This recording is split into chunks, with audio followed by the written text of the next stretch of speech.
নমস্কার, কেমন আছেন? আশা করছি ভালো আছেন। আপনাদের ভালোবাসায় আমিও ভালো আছি। আমার রান্না বসাবো। টিফিন করেছিলাম রুটি আর আলুর তরকারি। কটা বাসন আছে, বাসন মেজে তারপরে রান্না বসাবো। বরমশাই বাজার দিয়ে চলে এসছে, আর মাছ এনেছে, আর পালং কলমি শাক হবে আর ইঁচড় হবে। দেখতে থাকুন, আমার সাথে থাকুন। ভালো লাগলে একটা লাইক দেবেন, দেখতে থাকুন। এই যে টিফিনের বাসন হাঁড়ি বাড়ি মাজা হয়েছিল না সকালে, ওগুলো এখন মেজে নেব। এই যে একে একে করে বাসনগুলো মেজে নিয়ে তারপরে রান্না বসাবো। হাঁড়ি মাজা হয়নি, ভাতটা বসাবো কীরকমভাবে, ওর জন্য এইগুলো মেজে নিলাম। সকালে রুটি আর আলুর তরকারি করেছিলাম, ওগুলো সব একবারেই মেজে ঠেজে রান্না বসাবো। আজকে ব্লগ করতে ইচ্ছা করছিল না, ওই জন্য অনেক বেলায় রান্নাটা বসিয়েছে। এই যে হাঁড়িটা মেজে নিই, তারপরে রান্না বসাবো। এই যে হাঁড়িটা ধুয়ে নিলাম, বাসনগুলো সুন্দর করে ধুয়ে নিচ্ছি একে একে। এই তো ইচ্ছা না করলেও করতেই হবে, একার ঘর এখন শুয়ে থাকতেও পারবো না, ওই জন্যই তো করতেই হবে। বরমশাই কেটে কুটে গুছিয়ে দিচ্ছে, উনি আমাকে খুব হেল্প করে, না হলে আমি এত কাজ একসাথে করতে পারতাম না। ঘরের কাজ তো না, এটা হোটেলে। আর মাছ এনেছে, এই যে আর মাছ নিয়ে এসে আর মাছ রান্না করবো। এই যে বাসনগুলো সকালে গুছানো হয়নি, এখানে ডাল ভাত বসিয়ে বাসনগুলো সুন্দর করে গুছিয়ে নিচ্ছি। গুছিয়ে নিয়ে তারপরে একে একে কাজ সারবো। এই যে সুন্দর করে বাসনগুলো গুছিয়ে নিলাম। সকালের বাসন কালকের বাসন সব জমেছিল, তারপরে এখানে গুছিয়ে নিয়ে তারপরে ভাত হয়ে যাবে, ভাতটা নামাবো। যে ভাত হয়ে গেছে আর ওইদিকে ডাল সিদ্ধও হয়ে গেছে। মানে কুকারে ইঁচড় সিদ্ধ বসাবো, কুকারটা বসিয়ে দেবো, বসিয়ে দিয়ে তারপরে ভাতটা উপর দেবো। ভাত উপর দিয়ে তারপরে এর থেকে কত বড় হাঁড়ি উপর দিতাম, এখন তো ব্যবসা অনেক ছোট হয়ে গেছে, ওই জন্য এই ছোট হাঁড়ি হয়ে গেছে। আগে 3 কেজি 2 কেজি হাঁড়িও দেখেছেনই তো, এক এক সময় তো করি ওই হাঁড়ি উপর দিই, এই বড় হাঁড়ি। এই যে আজকে লোক কম আছে বলে ছোট হাঁড়িতে রান্না করছি। এবার ডালটা ফোড়ন দেবো, কুকারটা ওইদিকে দিয়ে দেবো আর এইদিকে ডাল ফোড়ন দেবো। এখন ভয়েসটা দিচ্ছে, এখন হচ্ছে দুপুরবেলাটা একটু আওয়াজটা কম থাকে। কড়াইতে তেল দিয়েছি, তেল দিয়ে শুকনো লঙ্কা আর গোটা জিরা দিয়ে দিলাম। আমার বর আবার শাক ধুচ্ছে ওখানে, ওই জন্য দাঁড়িয়ে দাঁড়িয়ে শাক ধুচ্ছে। যে ওখানে ওই ইঁচড় সিদ্ধ করতে বসিয়েছি আর এদিকে ডালটা ফোড়ন দিয়ে নিলাম। আমার তো রান্নাঘরেই বেশি কাজ, ওর ফাঁকে ফাঁকে গিয়ে আমি বিছনা তুলে আসি, এক একটা কাজ সেরে আসি। তারপরে কড়াইতে তেল দিলাম, তেল দিয়ে শাকটা ভাজা বসাবো। কুচো পেঁয়াজ দিয়ে দেবো, একটু ভাজা ভাজা হলে তারপরে শাকটা ছেড়ে দেবো। আপনাদের ভিডিওটা কীরকম লাগছে কমেন্টের মাধ্যমে জানাবেন। এই যে কড়াইতে একটু পেঁয়াজটা আধ ভাজা হয়ে গেলে শাকটা দিয়ে দেবো। শাকটা ভালো করে ধুয়ে নেবো। কলমি শাকে হেভি ভিটামিন, কলমি শাক খেতেও ভালো লাগে। ওখানে ওই যে কুকারে সিটি পড়ছে, একটা সিটি দিয়েই নামিয়ে দেবো, ওই কষটা ছেড়ে যাবে। হলুদ লবণ দিয়ে নামিয়ে নিলাম। নামিয়ে নিয়ে তারপরে এই যে শাক ভাজা বসাবো। শাকটা বসিয়ে তারপরে ওখানে আর মাছ ভাজা বসাবো। আর মাছ ভাজতে যা বাবা, খেতে ভালো লাগে কিন্তু ভাজতে পট করে শিখবে। এই যে হলুদ আর লবণ দিয়ে মুজিয়ে নেবো। এত শাক দেখছেন কমে অল্প একটুখানি হয়ে যাবে। শাকটা ভাজা বসিয়ে তারপরে আর মাছ রান্না করবো। আর মাছ খেতে আমার খুব ভালো লাগে, আমার প্রিয় মাছের মধ্যে আর মাছ। আমার বর ভিডিও করে দিচ্ছে, দেখুন কড়াইতে তেল দিয়েছি, তেজপাতা গোটা জিরা দিয়ে আলুটা ভেজে নিয়েছি, তারপরে ইঁচড়টা ছেড়ে দিয়েছি। একে একে মশলা দিলাম, ধনে জিরার গুঁড়ো, শুকনো লঙ্কার গুঁড়ো, আদা বাটা, চিনি। নিরামিষ করবো, ওই যে ভালো করে কষিয়ে নেবো।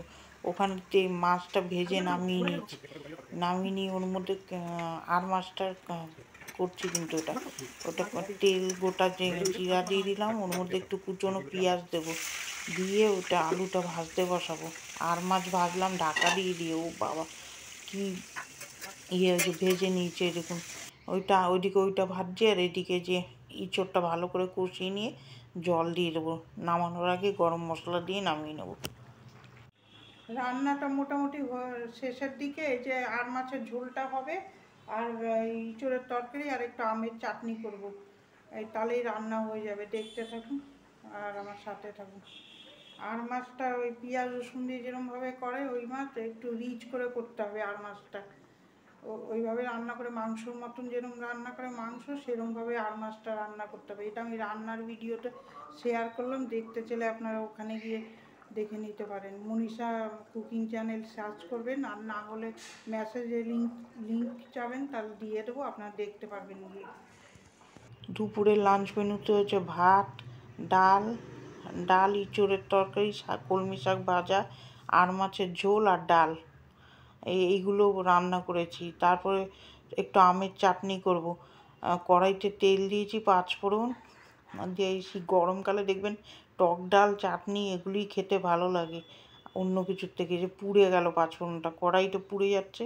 এই যে সুন্দর করে আমটা ভেজে ওর মধ্যে হলুদ আর লবণ দিয়ে দেবো, দিয়ে ভালো করে একটু ভাজা ভাজা হলে জল দিয়ে দেবো, দিয়ে তারপরে আমি বাতাসা দিয়েই করবো চাটনিটা।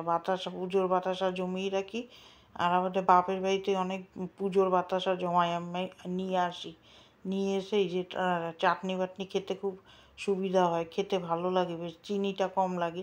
একটু হিসাব করে চললেই হয়, চিনি নালে চাটনিতে কত লাগে। তারপরে চলে যাবো আবার বাসন মাজতে, এক গাদা বাসন, 2বার দেখুন মাজলাম। বাসন মেজে নেবো। এই বাসন না মাজলে তো হবেই না, কতগুলো তখন মাজলাম। আর আজকে ফাঁকে আর মাজার সময় পাইনি, বেলায় রান্না বসিয়েছি, ওর জন্য। যদি সকাল সকাল করতে পারতাম তাহলে মাজি আর কাজ করি, এবার আজকে আর সেটা হয়নি।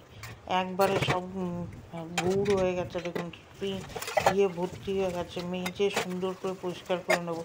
চৈত্র মাস যাওয়ার সময় হয়েছে, ঘর দুয়ার ঝাঁপতেও হবে। দেখি একটা সময় করে ঘর দুয়ারগুলো পরিষ্কার করে নেবো। পয়লা বৈশাখের আগে ঘর দুয়ার পরিষ্কার করে নেবো। চৈত্র মাসের সময় ঘর দুয়ার ঝেড়ে ঝুড়ে পরিষ্কার করে নিতে হয়।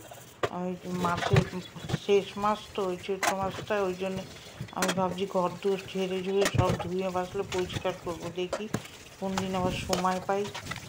রান্না করে তারপরে আর ভালো লাগে না, আর এত গরম, এই রান্নার পরে গিয়ে আর কোনো কাজ হয় না। শীতকালে দেখবেন রান্না করার পরে অনেক কাজ করা যায়, গরমকালে মনে হয় রান্না করে উঠে চান করতে যেতে ইচ্ছা করে, খালি মনে হয় কখন চান করতে যাবো, গরম লাগে। কড়াইটা আমি মেজে রাখবো, আমার বরমশাই তারপরে মাজবে, আমি অত সুন্দর করে মাজতে পারি না। বসে মাজলে আবার পারতাম, আগে তো মাজতাম, কিন্তু এখন এই দাঁড়িয়ে একটু পারি না। কড়াই মেজে রাখলাম, উনি ঘষে দেবেন পিছনটা। মেজে তারপরে চলে যাবো রান্নাঘরটা মুছতে। ওই ঘর দুটো মুছে নিয়েছি, আপনাদের সাথে আর শেয়ার করা হয়নি। এই যে এর মধ্যে আমার বরমশাইও চলে এসছে, ওর দরজা খুলে দিলাম, উনি ওই যে ওনার পাটা দেখা যাচ্ছে। এই যে সুন্দর করে উনি খাবার দিয়ে চলে আসলো, আমি এই যে সুন্দর করে ঘরটা মুছে নিচ্ছি। রান্নাঘরটা দুটো ঘর মোছা হয়ে গেছে। এই সারাদিন আজকে 11টার থেকে ভিডিও খুলে দেখলেন তো, একটু বুঝতে পারিনি। সকালে উঠে এনার্জি লাগে না, ওর জন্যে তাড়াহুড়ো করে কাজ করতে পারি না, সেই কাজ করতে হয় বেলায়। তারপরে এই বেলায় করতে গিয়ে একদম তাড়াহুড়ো করি। আমার বর সেটাই বলে, সকাল দিয়ে করলে তাহলে তাড়াতাড়ি হয়ে যায়, এত হাঁপাতে হয় না। কিন্তু কি করবো, ইচ্ছা করে না সকালবেলা। ওই উঠে বসি, চা খাই, একটু গা ঢিলি ওই এক সময় এডিট করি। আজকে যেরকম এডিট করেই রাখিনি, দুপুরবেলা করছি 2 দিন ধরে। এডিট করতে বসলে 1-1.5 ঘন্টা তো সময় লেগেই যায়। এই যে সুন্দর করে রান্নাঘরটা পরিষ্কার করে নিলাম। এরমভাবে ঘর না পরিষ্কার করলে কীরকমভাবে হবে। দেখি ওই 2-3 দিনের মধ্যেই পয়লা বৈশাখের আগে, পুজোর আগে ঘর দুয়ার সব পরিষ্কার করে ফেলবো, একদম নীলের উপাস করার আগে। চৈত্র মাসটাও যাবে, চড়ক পুজোর আগে আমি সব পরিষ্কার করে নেবো। এর ফাঁকে ফাঁকেই করতে হবে, সকালে একদিন হাত দিতে হবে ঘরে। সকালে হাত দিলেই হবে, বেলায় রান্না করে তারপর গরম লাগে, মনে হয় না ঘরের কোনো কাজ করি। তার মধ্যেই আবার কাপড় জামা ভিজাতে যাবো। এই যে কাপড় জামা ভিজাবো এবার, এগুলো কাচতেই হবে। গরমকালে সার্ফ দিয়ে না কাচলে গন্ধ হয়, ওর জন্য আমি সব ওই সার্ফে কেচে দেবো। একটু কমফোর্ট দিয়ে দিই, গন্ধটাও ভালো বেরোয়। আর আমি রোজের জামা রোজই কেচে ফেলি। আর এখন তো আমার বরমশাইটাও কাচতে হবে, বাইরে ঘুরবে, ঘাম হবে, ঘামা জামা পরের বার আর পরতে পারবে না। এই যে সুন্দর করে ভিজিয়ে দিলাম, ভিজিয়ে দিয়ে তারপরে বরমশাই এবার আইসক্রিম আনবে, আইসক্রিম খেতে যাবো। আইসক্রিম খেয়ে তারপরে এগুলো কেচে মেলে দেবো। মেলে দেবো। এই যে সুন্দর করে দেখুন ভিজিয়ে দিলাম, এগুলো একটু ভিজতে থাকুক, ততক্ষণ আমি আইসক্রিম খেয়ে আসি, খেয়ে ঠান্ডা হয়ে নিই, তারপরে আবার কাপড় কাচতে আসবো। এইগুলো এত জামা কাপড় হয়েছে দেখুন, 2 দিন কাচিনি ওর জন্যই। এই খালি জলে ধুলে আমার এখন পরতে পারি না, অভ্যাস হয়ে গেছে, সার্ফ দিয়ে কেচে কেচে কালারও নষ্ট হয়ে যাচ্ছে, কিন্তু এতে কালারগুলো কীরকম ঝাপা ঝাপা হয়ে যাচ্ছে চাদরে, রোজ কাঁচা অভ্যাস হয়ে যাচ্ছে। এইগুলো এই যে কেচে ভিজিয়ে রেখে কলটা খুলে রেখে আইসক্রিম খেতে যাবো, তারপরে এসে আবার কাজে হাত দেবো। আমি একটা আইসক্রিম খাবো, তারপরে কাচতে আসবো আবার, দেখতে থাকুন। এই যে আইসক্রিমটা খাবো, আগে কত খেয়ে বেরিয়েছি, মার কাজ করে দেবো, এগুলো আগে 8 আনা 1 টাকা করে ছিল, আর এখন দেখুন 10 টাকা 15 টাকা এই আইসক্রিম। আগে ছোটোবেলায় আমরা এই আইসক্রিম কত খেয়েছি 8 আনা করে। মার একটা কাজ করে দিলে 8 আনা দিলেই দৌড়ে গিয়ে আইসক্রিম কিনে খেয়ে নিতাম গরমকালে, এইটাই আনন্দ ছিল আগে। এখন 8 আনার কোনো 8 আনাই পাওয়া যাচ্ছে না, তো 8 আনার আইসক্রিম খাবে কি আমাদের বাচ্চারা, কেউ জানে না। আমরা 8 আনা 1 টাকার কত আইসক্রিম খেয়েছি, মার কাজ করে দিতাম, আমরা 1 টাকা দিলেই আমরা ওই আইসক্রিম খেয়ে বেড়াতাম দৌড়ে দৌড়ে গরমকালে। এখন 10 টাকা 15 টাকা 40 টাকার নিচে কোনো আইসক্রিমই নেই। এই আমাদের বাচ্চারা জানেই না ওরকম, এই আইসক্রিমগুলো 15 টাকা করে। এইগুলো আগে 8 আনা হলে আমাদের হয়ে যেত।